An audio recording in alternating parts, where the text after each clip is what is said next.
Hi friends, இன்றைக்கி நம்ம பார்க்க போகிற வீடியோ ஒரு ஃபிஷ் ஃப்ரை தான். யூஸ்வலாக போடுற மசாலாவை விட கொஞ்சம் எக்ஸ்ட்ரா ஸ்பைஸியாக நல்ல தூக்கலாக மசாலா போட்டு ஒரு ஃபிஷ் ஃப்ரை எப்படி செய்கிறதுன்னு பார்க்கலாம்.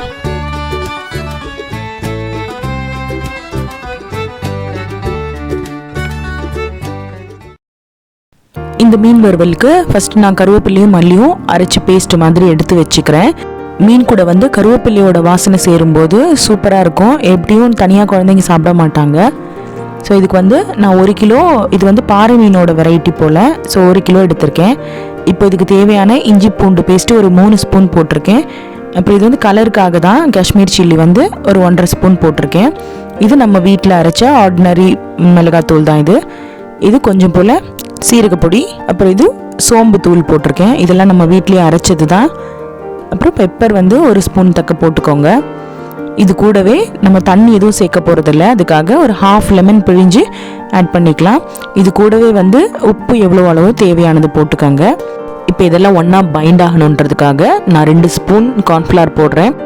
அது கூடவே ஒரு தேங்காய் எண்ணெயோட வாசனை இருந்தால் சூப்பராக இருக்கும். அதனால சும்மா ஒரு ஸ்பூன் அளவுக்கு தேங்காய் எண்ணெய் அப்படியே பிசையும் போது ஊற்றிக்கலாம்.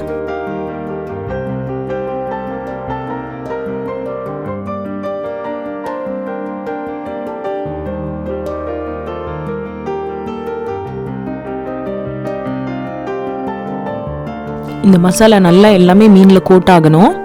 ஒரு தடவி முடிச்சுட்டு ஒரு அட்லீஸ்ட் ஒரு 1/2 அன் ஹவர் விடுங்க. ரொம்ப ஊறணும்னு அவசியம் இல்லை. நம்ம சிக்கன் மாதிரி மேரினேட் பண்ணணும்னு தேவையில்லை. அதனால ஒரு 1/2 அன் ஹவர் மட்டும் ஊற விட்டுடுங்க. ஏன்னா நம்ம லெமன்லாம் போட்டிருக்கிறதுனால அது சீக்கிரமாக இன்ஃப்யூஸ் ஆயிரும்.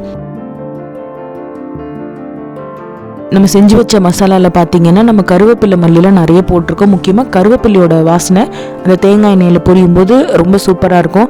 மோஸ்ட்லி குழந்தைங்களாம் அந்த கருவேப்பிலை எப்போவுமே ஸ்கிப் பண்ணிடுவாங்க. அதனால இந்த மாதிரி ஒரு தடவை ட்ரை பண்ணி பாருங்கள்.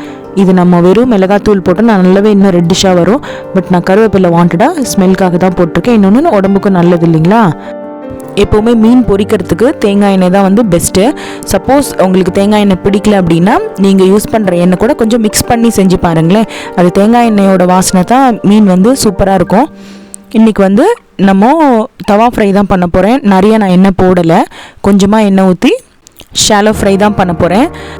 நம்ம கார்ன்ஃப்ளவர் போட்டிருக்கிறதுனால அடியில் ஒட்டவே ஒட்டாது. பாருங்கள் எவ்வளோ ஈஸியாக திருப்ப முடியுதுன்னு.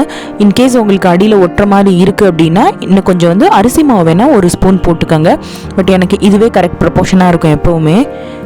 எப்போவுமே ஃபிஷ் ஃப்ரை பண்ணும்போது நம்ம இஞ்சி பூண்டு கூட மிளகாய் பொடி, மல்லிப்பொடி, அப்புறம் இந்த கடையில் விற்கிற பேக்கெட் பொடிகள் கொஞ்சம் எதுவும் போட்டதுக்கு பதிலாக நீங்கள் இந்த மாதிரி பொடிகள் நம்ம ரெடியாக வீட்டில் அரைச்சி வச்சுருந்தோம் அப்படின்னா எல்லாத்துலேயும் 1 ஸ்பூன் போடுறது ரொம்ப ஈஸி தான்.